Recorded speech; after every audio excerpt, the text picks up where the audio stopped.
제 설교를 준비하면서 우리 성도님들이 제가 하는 설교 스타일에 익숙해졌을 거라고 생각합니다.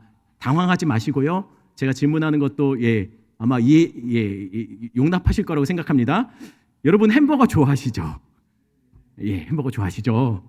여러분 어쩌면 싫어하시는 분들은 햄버거 자꾸만 그렇게 얘기하시더라고요. 햄버거는 살쪄서 싫다고.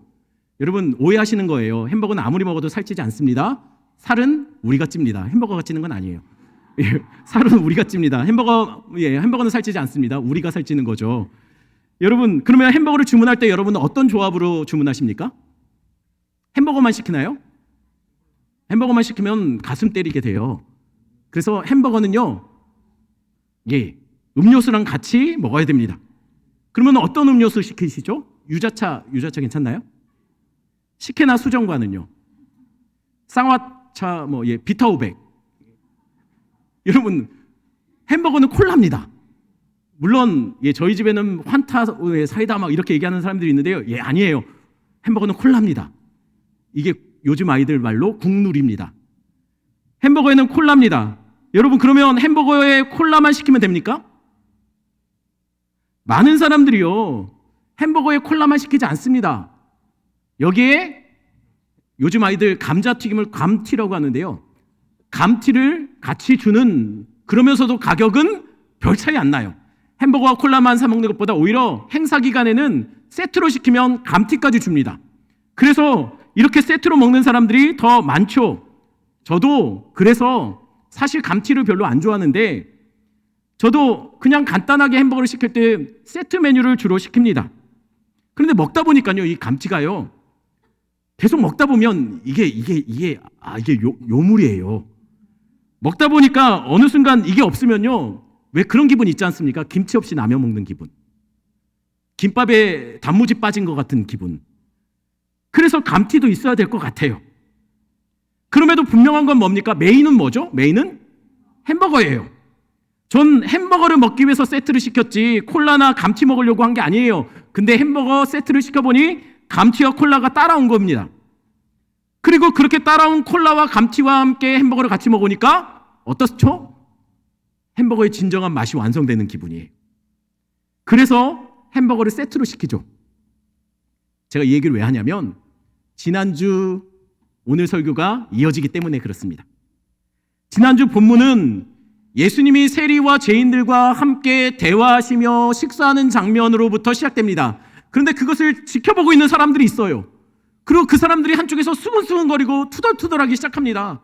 아니 어떻게 죄인들과, 아니 어떻게 세리와, 저건 아니지. 누굽니까? 바리새인이에요. 서기관들이에요. 한마디로 종교 지도자들이 그렇게 하고 있습니다. 이것을 알고서 예수님이 누구에게 이 비유를 하기 시작합니까?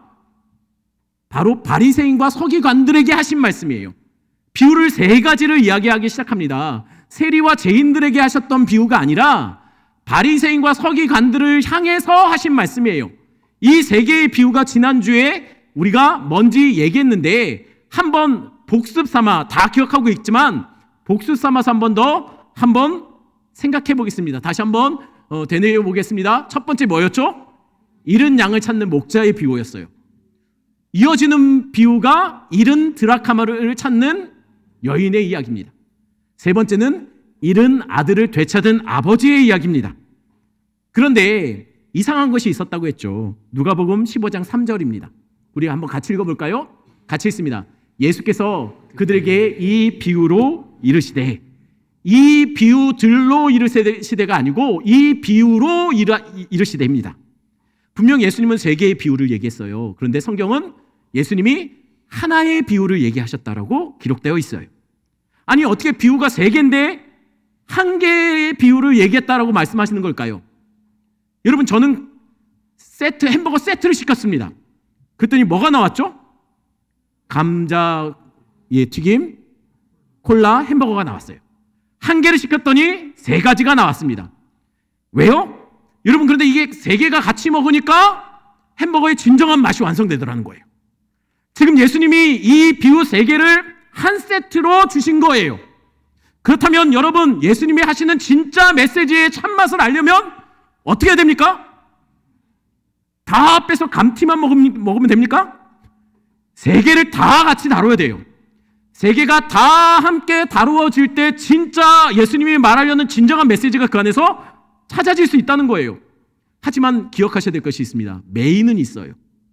여러분, 그렇다면 이 예수님이 말씀하신 세 개의 비유 중에 메인 비유가 뭘까요? 햄버거 세트의 메인은 햄버거입니다. 왜죠? 양이 많아요, 가장. 여러분, 그렇다면 이 세 개의 비유 중에 제일 메인 비유는 뭘까요? 마찬가지입니다. 세 번째 비유예요. 우리가 흔히 탕자의 비유라고 얘기하죠. 이 탕자의 비유라고 우리가 얘기하는 이것이 메인 비유입니다. 왜입니까? 양이 많아요. 얼마나 양이 많이 나는지 한번 차이 나는지 한번 볼까요? 첫 번째 비유는 총 4절입니다. 두 번째 비유는 총 3절이에요. 세 번째 비유는 총 22절입니다. 배보다 배꼽이 클 이유가 없죠. 여러분, 마찬가지입니다. 세 번째 잃은 아들에 대한 비유가 그래서 메인 비유입니다. 하지만 여러분, 그럼에도 기억하셔야 될 것이 있어요. 햄버거는 감튀와 콜라를 같이 먹어야 된다고 했죠. 그래야 완성이 됩니다. 오늘 본문의 이 잃은 아들에 대한 비유도 앞에 두 비유와 함께 다루어져야 됩니다. 요것만 빼고 두 앞에 비유는 버리는 것이 아니에요. 함께 다루어져야 됩니다. 왜요? 세트니까요.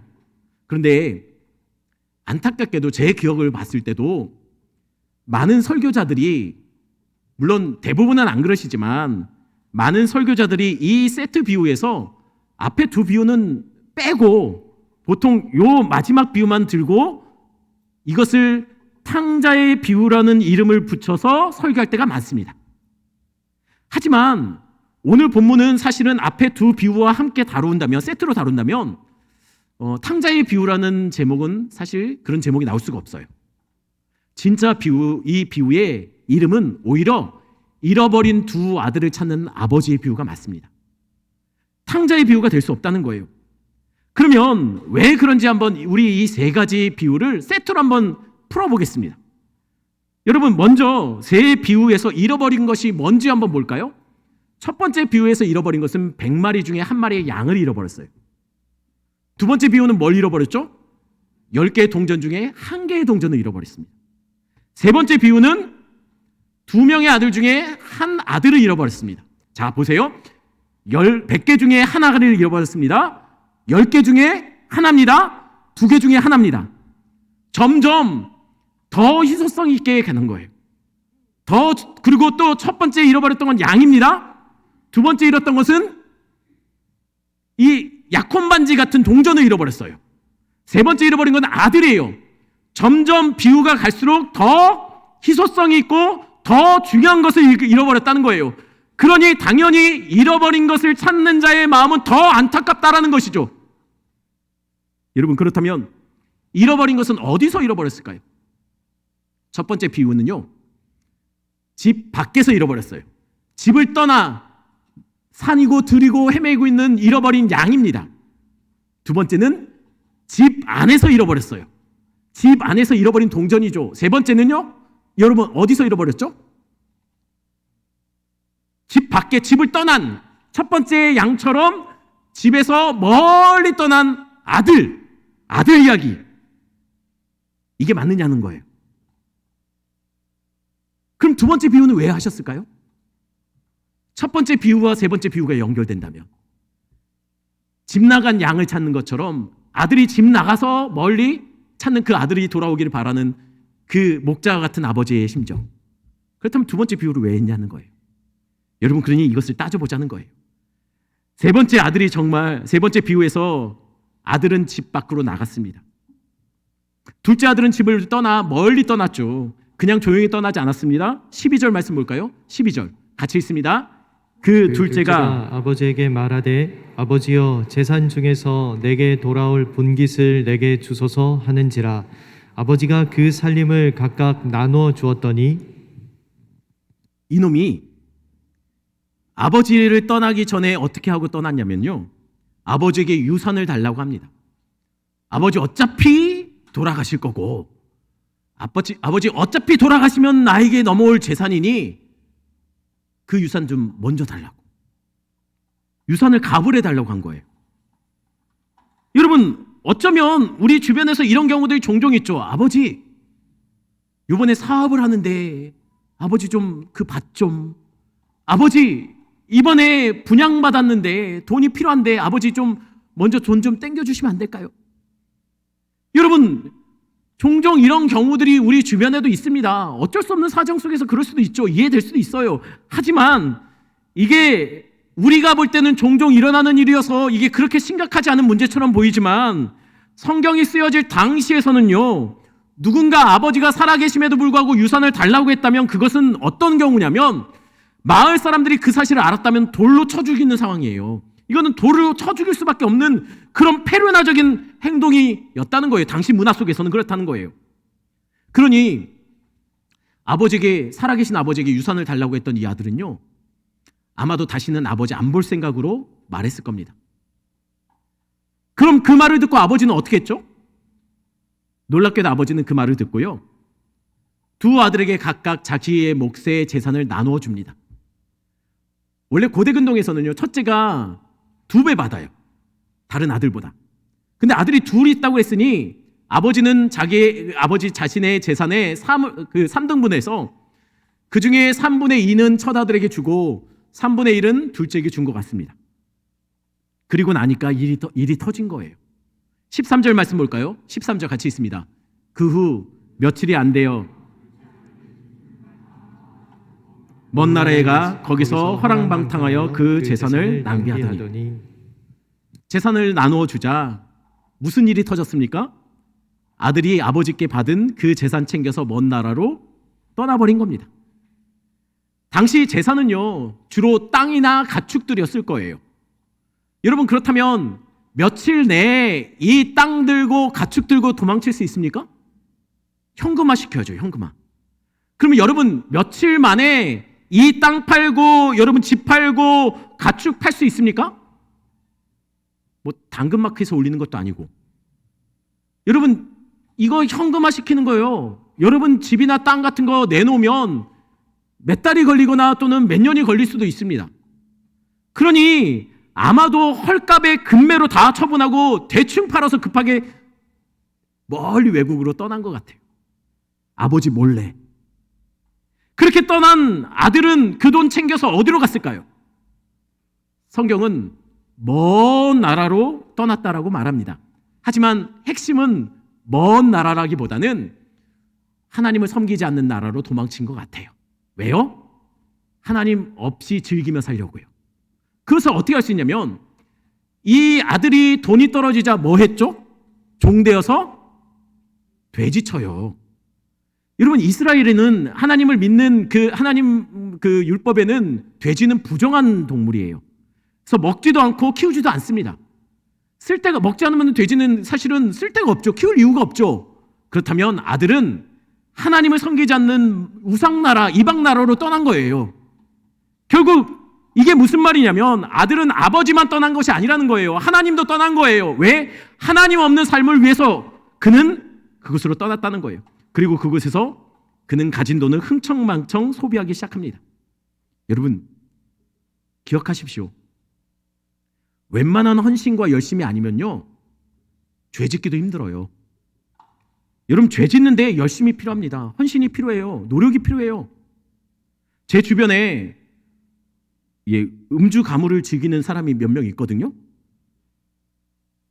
얼마나 충성되고 얼마나 헌신적인데, 여러분, 술 먹는데요, 그분들 되게 헌신적이에요. 충성스러워요.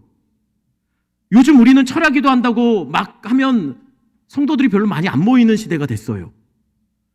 그런데요, 이분들은 한번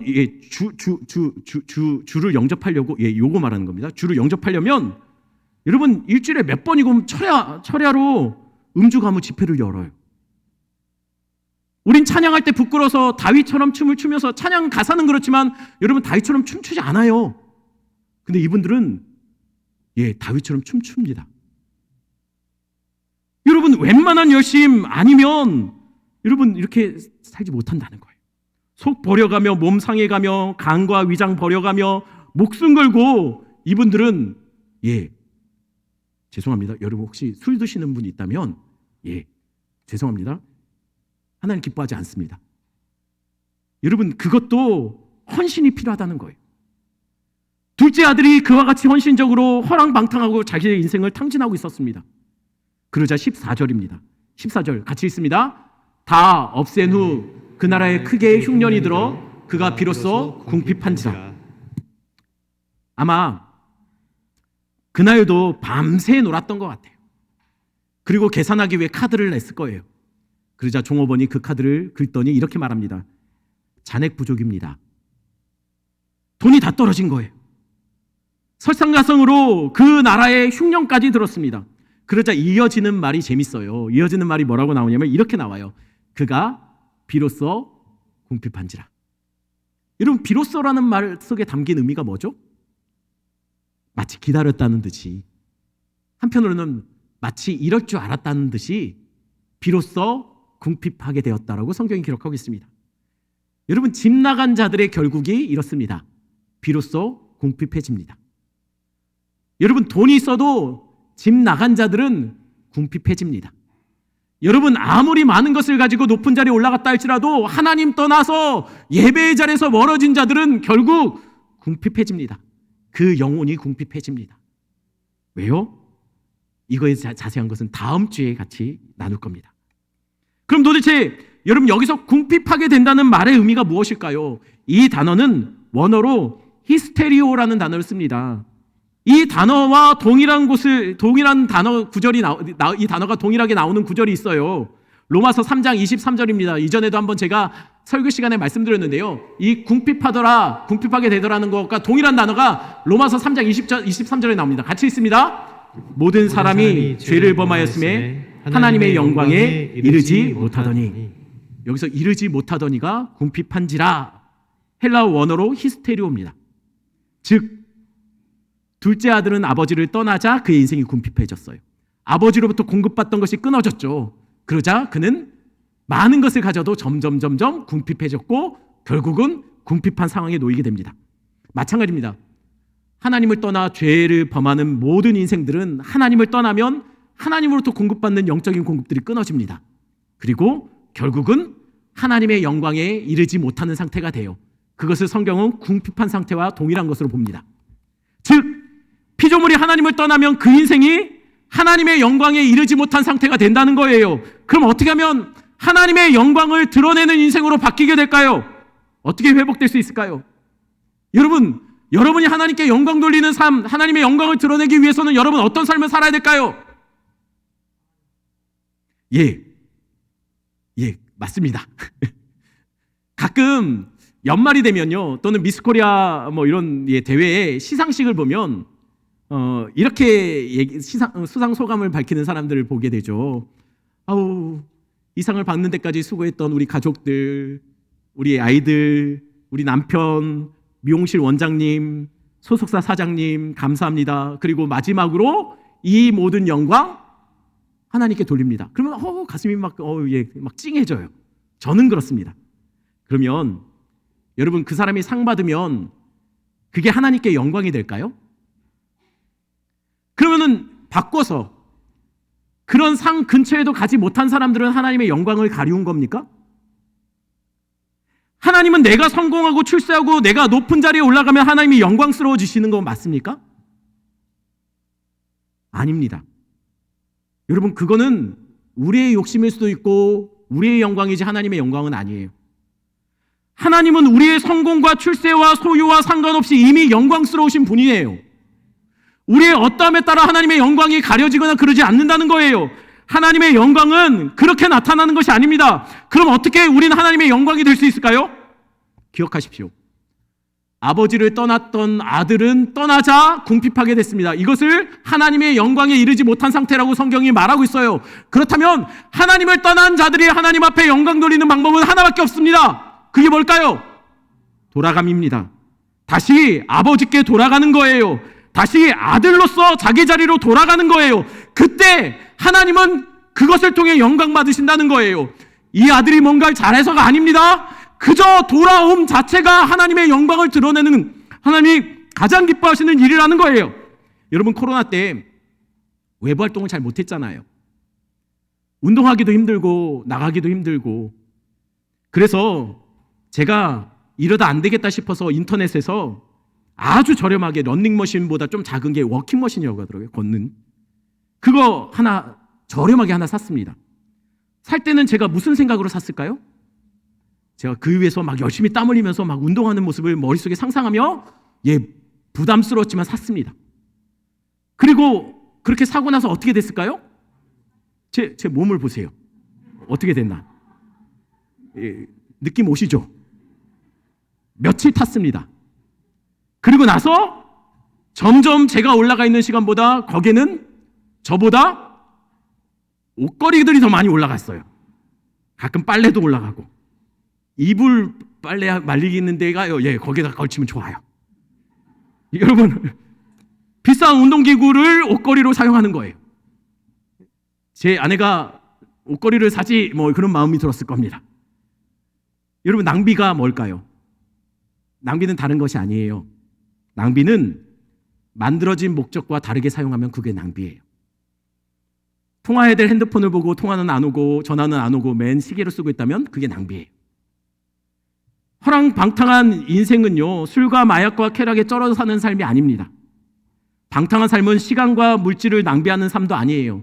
진짜 낭비는 하나님의 영광을 위해서 창조된 자들이 그 하나님이 만드신 목적에서 벗어나 세상 쾌락과 성공을 위해서 살아가고 있는 것, 그게 낭비하는 인생입니다. 옷걸이로 사용되고 있는 런닝머신처럼 주의 영광을 위해서 살아가야 될 자들이, 그렇게 만들어진 자들이, 그렇게 불려진 자들이 자신의 인생을 온통 다 쏟아부어서 성공과 탐욕과 쾌락을 위해서 살아가고 있다면 그것이 바로 허비하는 인생이고 낭비하는 인생이고 그것이 바로 방탕한 인생이 된다는 것이에요. 지금 둘째 아들의 진짜 문제는 돈이 떨어진 게 아닙니다. 흉년이 온 게 아니에요. 진짜 둘째 아들의 진짜 문제는 아버지를 떠난 것이 문제입니다. 그러니 아버지를 떠남으로 생긴 그 궁핍함을 해결할 수 있는 유일한 길은 아버지께 다시 돌아가는 길이에요. 그것이 하나님의 영광을 드러내는 방법이기도 합니다. 여러분, 홈커밍 하셔야 된다는 거예요. 그렇다면 집 나간 자들은 어떻게 돌아갈 수 있을까요? 여러분, 집 나간 자들이 돌아오는 방법은 바로 예배입니다. 예배는 방향 전환이에요. 예배는 하나님께 영광 돌리는 자리입니다. 예배에 우리가 무언가 대단한 것을 해서가 영광이 아니라, 여러분, 그저 다시 아버지 앞에 죄인된 심령으로 상한 심령을 가지고 아들로서 그 앞에 엎드러질 때, 그게 그 아들의 모습을 보고 하나님은 가장 그때를 기뻐하시고 세상을 다 얻은 것처럼 기뻐하시는 것이 바로 그때가 된다는 것이에요. 여러분, 탕자가 성공해서 돌아왔나요? 탕자가 거부가 되고 자수성가해서 돌아왔습니까? 아니요. 탕자는 돌아올 때 여기저기 부정한 돼지 오물 묻은 몸으로 왔습니다. 바닥난 인생으로 왔어요. 실패하고 깨어진 상처난 인생 그대로, 그 모습 그대로 돌아왔어요. 아마 이대로 돌아오는 동안 탕자의 모습을 보고 동네 사람들은 다 뛰쳐나와서 아마 이런, 아유, 동네 망신이다, 동네 망신이다. 왜요? 온몸에 돼지, 부정하다 여기는 돼지 오물들로 가득하지 않습니까? 그러나 기억하십시오. 세상은 그렇게 손가락질한다 해도 아버지는 저 멀리의 아들이 오는 모습을 보고 대번에 알아보고 달려옵니다. 아들은 주저주저하며 아버지 집으로 걸어가고 있는데 아버지는 그 모습을 보고 주저함없이 그 노년한 몸을 이끌고 달려오더라는 거예요. 그리고 끌어안고 입을 맞추고 그를 아들로 다시 맞아주고 있다는 것이죠. 아버지의 영광은 아들이 가진 무언가가 아니에요. 아들이 이룬 무언 업적이 어떤 업적이 아닙니다. 아버지의 영광은 아들이 그 존재 자체로 돌아오는 것, 아버지가 그 아들을 그대로, 그 모습 그대로 맞이하는 것이 그때 아버지는 가장 영광스러운 때로 여기신다는 거예요. 그러니 돌아가셔야 된다는 거죠. 여러분, 교회가 무언가 대단한 일을 한다고 하나님 영광 받으시는 거 아닙니다. 죄인들이 주께 돌아오는 것이 그분에게 가장 큰 영광입니다. 전 우리 교회가 하나님께 영광 돌리는 교회 되길 바랍니다. 어떻게요?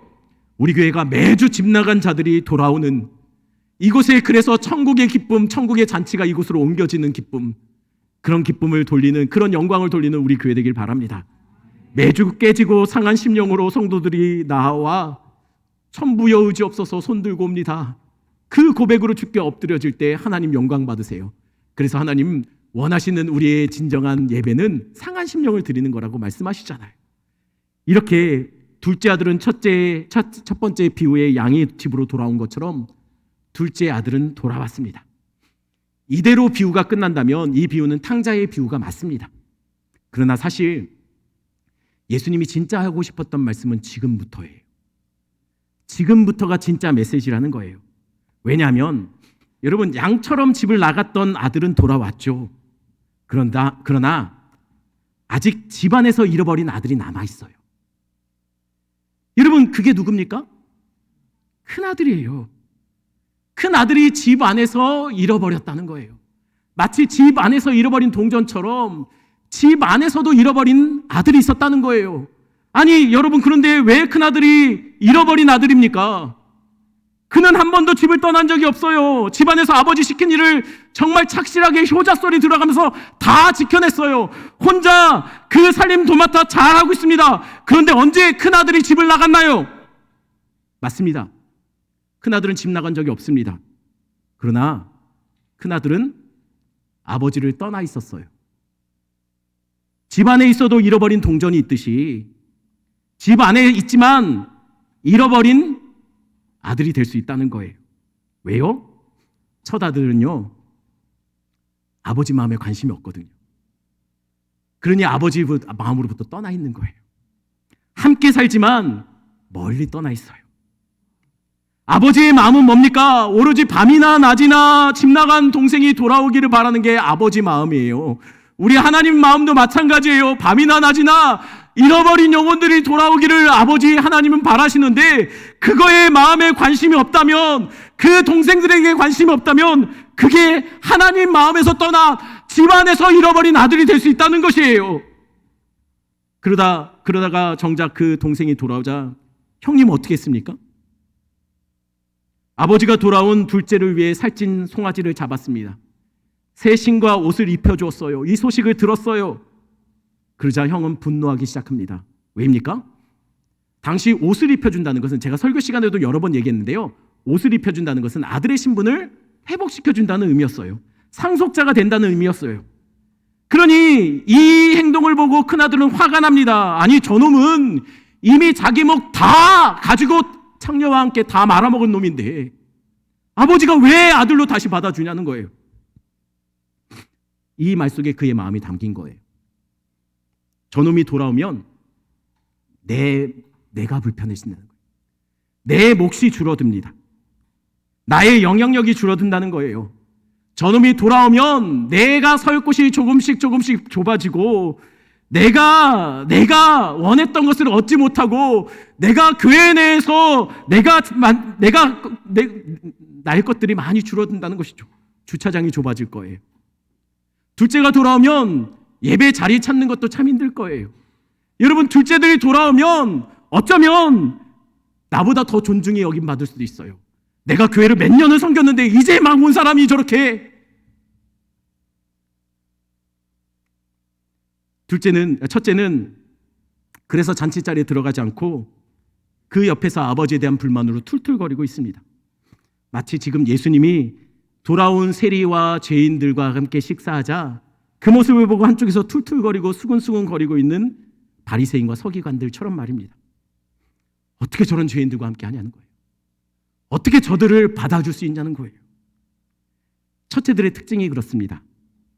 은혜보다 율법에 더 관심이 많아요. 첫째들의 특징입니다. 영혼보다 그 사람의 스펙이나 출신에 더 관심이 많아요. 예배보다 평가하고 기도보다 수근거리는 것을 첫째들은 더 좋아합니다. 그러니 예수님의 세 개의 비유에서 이야기하는 것이 집 나간 동생들 이야기가 아니라 사실은 더 예수님이 하고 싶었던 말은 집안에 잃어버린 아들 이야기를 하고 있는 거예요. 집안에 있는 형님들, 즉 바리새인과 서기관 같은 자들. 왜요? 그들이 집 안에서 지금 잃어버린 자가 되었거든요. 그러니 이 비유는 집 나간 탕자 이야기가 제목이 될 수가 없습니다. 잃어버린 두 아들을 찾는 아버지의 마음, 이게 세 번째 비유의 진짜 주제라는 거예요. 특별히 그 둘 중에 진짜 이 비유에 초점을 맞추고 있는 것은 집 나간 아들이 아니라 집 안에 있는 아들이에요. 왜냐면요, 여러분, 집 밖에 나간 아들은요, 돌아와요. 왜요? 자기가 떠난 줄 알거든요. 떠난 줄 아니 궁핍해지니 결국 아버지 생각하고 다시 돌아옵니다. 그런데 진짜 문제는요, 집 안에 있는 아들은 돌아오질 않아요. 왜요? 자긴 떠난 적이 없거든요. 아버지 말 잘 듣는 효자거든요. 그러니 늘 모든 것들 다 잘 섬기고 율법 다 지켰고 예배는 잘 지켰고 여러분 늘 충성스럽게 섬겼다라고 생각해요. 그런데 문제는 하나님 마음에 관심이 없어요. 그래서 성경은 그들을 잃어버린 자라고 얘기하고 있다는 거예요. 하나님은 둘째가 돌아오길 바라십니다. 하지만 그 전에 하나님은 첫째들이 돌아오기를 바라십니다. 그러니 이 말이 좀 불편하게 들릴지라도 여러분, 우리가 돌아가야 합니다. 어디로요? 하나님 마음으로 돌아가야 합니다. 아버지가 둘째를 기다리며 안타까워했던 마음이 우리 마음이 되어야 해요. 우리가 아버지 마음에 동참해야 된다는 거예요. 어떻게 하면 동참하는 걸까요? 첫째들은 둘째들 찾아다니셔야 해요. 그게 아니라면 적어도 둘째가 돌아왔을 때 그 둘째를 아버지 마음으로 함께 기뻐하고 그들을 맞이하고 아버지 사랑으로 품어줘야 돼요. 괜히 이렇게 하시면 안 돼요. 아유, 저것들 온 지 얼마나 됐다고 저거 왜 이렇게 교회에서 설치고 다녀. 아유, 사람이 많아지니까 주차도 힘들고 식당도 이렇게 좁고. 아니, 예배 자리에 앉으려고 보니 사람들이 많아가지고 불편하고 덥고 짜증나고. 여러분, 첫째들은 이러시면 안 돼요. 여러분, 첫째들은요, 우리 주님 마음처럼 불편하고 좀 번거로워지고 좀 좁아져도 함께 기뻐해야 됩니다. 왜냐면 우리 주님 기뻐하시거든요. 우리 교회는 앞으로 계속 불편해질 것 같아요. 아멘이십니까? 주차장도 좁아질 거예요. 그러면 주차하기 힘들면 안 오실 건가요? 여러분, 첫째들이 좀 불편해더라도 좀 더 양보하고 더 참아주고 그러셔야 합니다. 아니, 내가 이 교회가 이렇게 세워질 때 동안 내가 얼마나 헌금하고 얼마나 봉사했는데 이제 막 와가지고 그러시면 안 된다는 거예요. 여러분, 아버지 마음으로 돌아가셔야 해요. 다음 주가 우리가 기대했던 홈커밍데이입니다. 전 다음 주가 집 나간 동생들이 돌아오는 날이 되었으면 좋겠어요. 그러나 그 전에 우리가 변해야 합니다. 우리가 변해야 돼요. 우리가 좀 더 양보하고 우리가 좀 더 교회다워지고 우리가 좀 더 사랑으로 품어야 돼요. 여러분, 다음 주에 돌아올 우리 귀한 영혼들은 어쩌면 그 전에 교회에서 상처를 받았을 수도 있어요. 어쩌면 그들 마음속에 교회는 왜 이러냐고, 아니 이게 뭐 교회가 왜 이러냐고 하면서 교회를 뛰쳐나가신 분들도 있을지도 몰라요. 어쩌면 교회에 누군가의 상처받아서 신앙을 그만둔 중지한 사람도 있을지 모릅니다. 여러분, 그러려면 그분 그들을 우리가 맞이하려면 우리가 준비돼야 돼요. 어떻게 해요? 그들이 왔을 때, 아, 교회는 이런 거구나.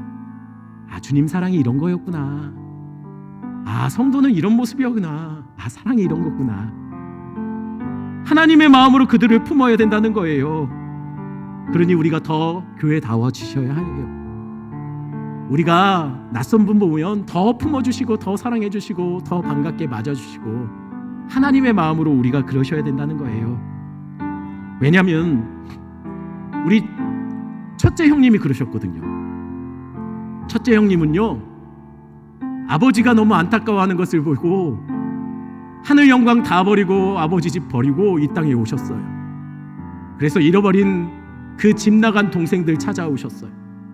그리고 자기를 그 십자가에서 온통 다 찢어가며 그 동생들을 아버지께로 돌아오게 만들었습니다.